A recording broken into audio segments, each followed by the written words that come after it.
Hey you, thank you so much for clicking on this video. So in today's video, I am going to share my learnings on how to crack interviews. Most of you are already aware of this, and if you're not, let me tell you that I have worked with 3 IT companies so far, which means that I have been on the job hunt twice in my life. And during those job hunts, I feel that I have learned a lot about the interview dynamics and what is expected of me as an interviewee. And I just wanted to share those learnings with you all. I also know that one of you beautiful people mentioned in one of my previous videos that I do a video on communication skills specifically for interviews, and in this video I am going to include that as well.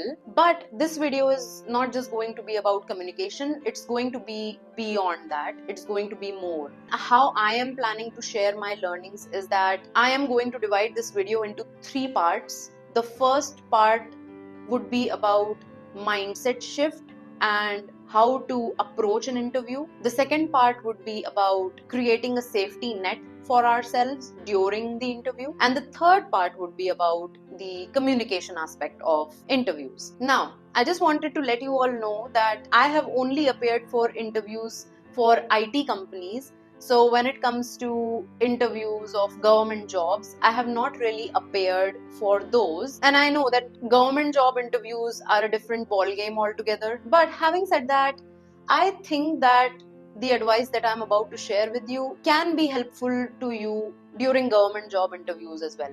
In fact, any interview for that matter. So let's get right into it. Now, let's talk about the mindset shift that we need to make whenever we are about to appear for an interview. And this is something that you need to do before appearing for interviews. So the mindset shift that I want you to make within yourself is start seeing an interview as a learning opportunity rather than an exam. Whenever we are about to sit for an interview, I have personally felt this feeling of great nervousness and that jittery feeling in the mind, which makes me feel really scared before the interview. And it's almost as if I am about to appear for an exam, and if I give the wrong answer, it's over for me. That's how I have felt whenever I have appeared for interviews. I have made the mistake of seeing an interview as an exam. So if you are also someone who approaches interview in the same way, I would say stop doing that with yourself, because interview is about none of that. Start viewing interviews as a learning opportunity for yourself. Start viewing interview as a conversation between you and a stranger telling you about a company that you don't know about.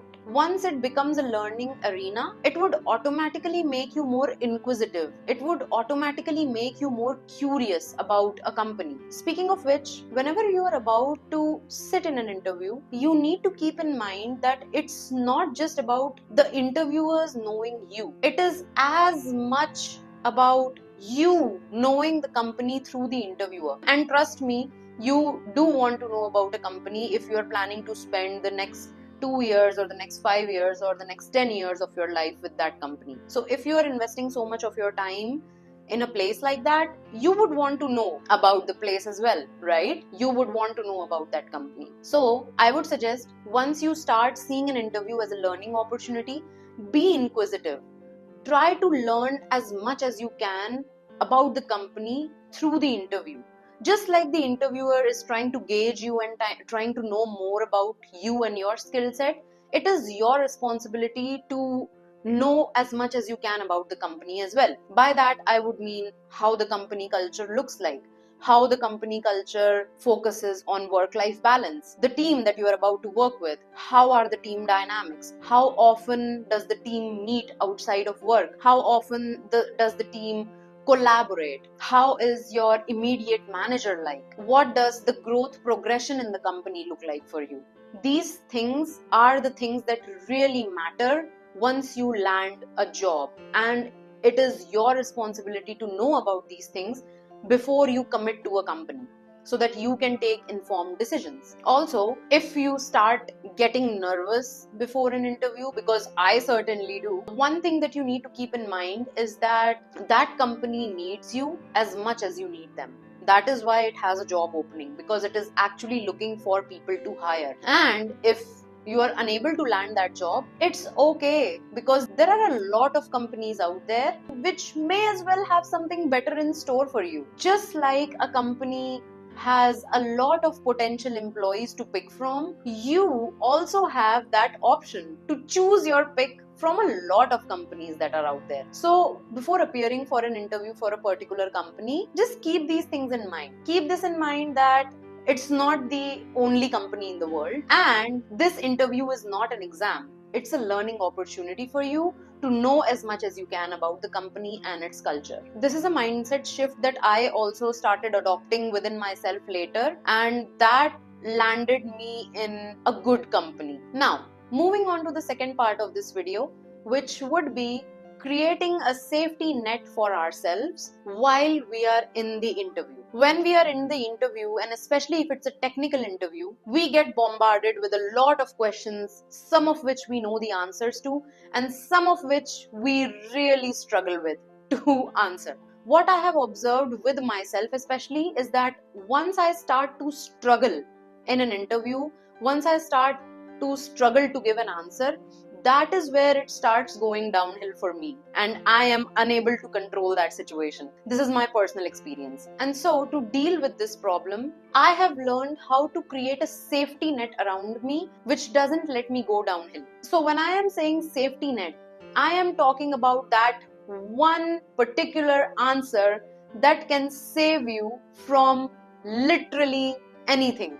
And that answer is, I don't know. Yes, you heard it right. The answer is I don't know. And I say this is a fail-safe answer because this is what shows the interviewer how honest you are. If you don't know the answer to any question, just tell them the truth. Just tell them that you don't know the answer to this, but you are definitely willing to learn about the answer to this. That's the simplest, most beautiful, most clean answer you can give to an interviewer, and that basically shows three things about you. It shows that number one, you're honest, number two, you're willing to learn, and number three, you are respectful of the interviewer's time and energy, and you are not wasting the interviewer's time by beating around the bush. And that is what interviewers really like and appreciate about an interviewee. So, whenever you're feeling nervous about giving an answer, or whenever you start panicking about not knowing the answer during an interview, just know that you have this safety net with you where you can just tell the interviewer straight up that you don't know the answer and you're willing to learn, and you will learn with time. As long as you have your safety net with you, there is no going downhill in the interview. Just know that you don't have to be the smartest person in the meeting or in the room.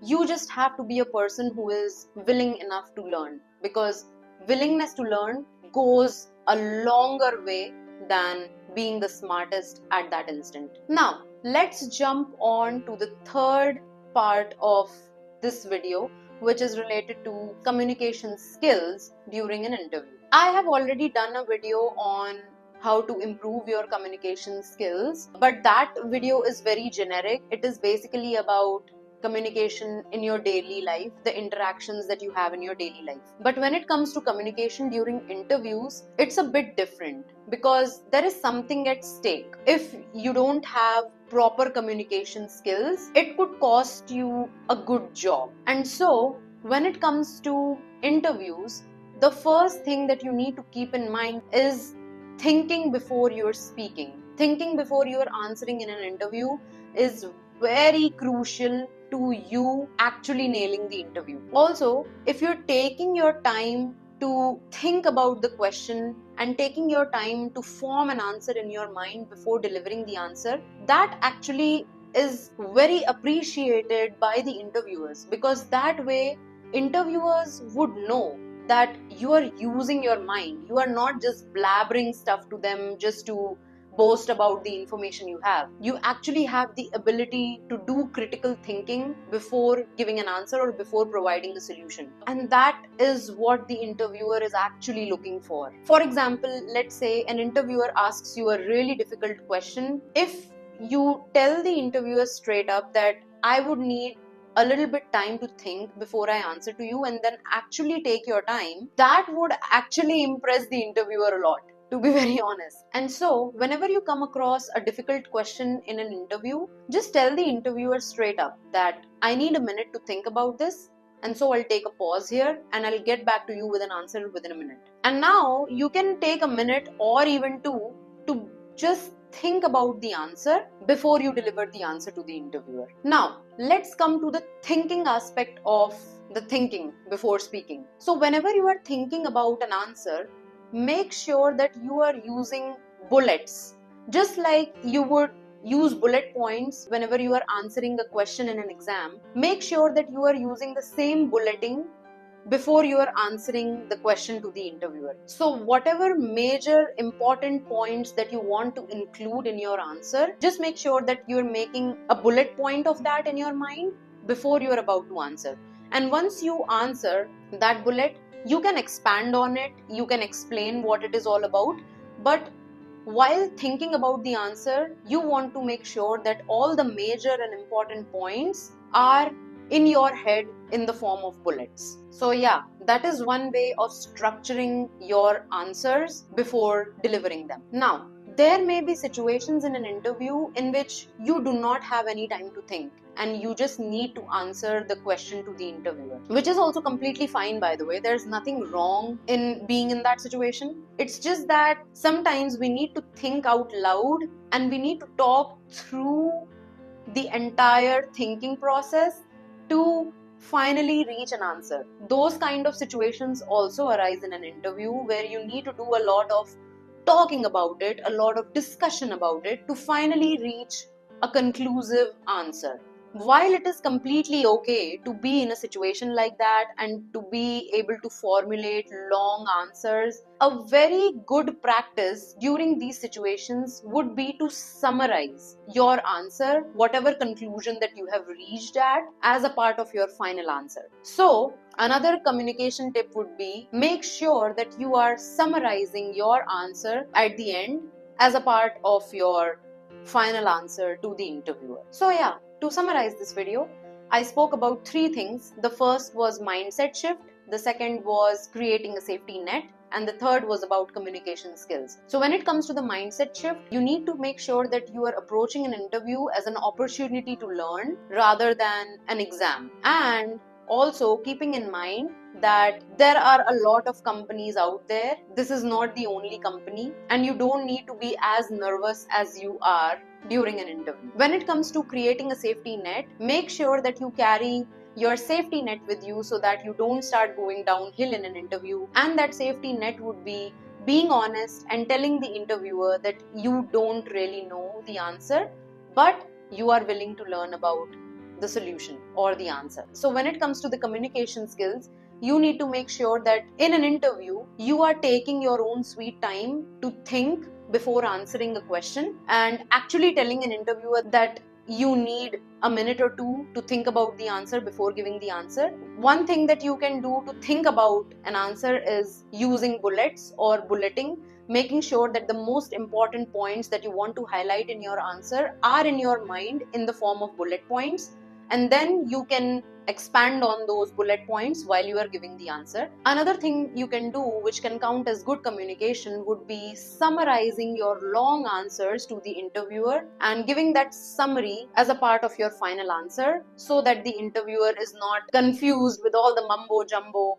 that you used to reach a definitive answer. So yeah, that is all I have learned about cracking interviews, and I'm pretty sure that if you keep these things in mind while you are giving interviews, you will be able to create a lasting impression on your interviewers, and you just as well may be able to crack your interviews. So yeah, that is it for this video. I hope that you were able to learn something of value through this video. Thank you so much for giving your time to this video. I really appreciate you, and I really appreciate all the support that you give me. I hope to see you soon. Till then, take care.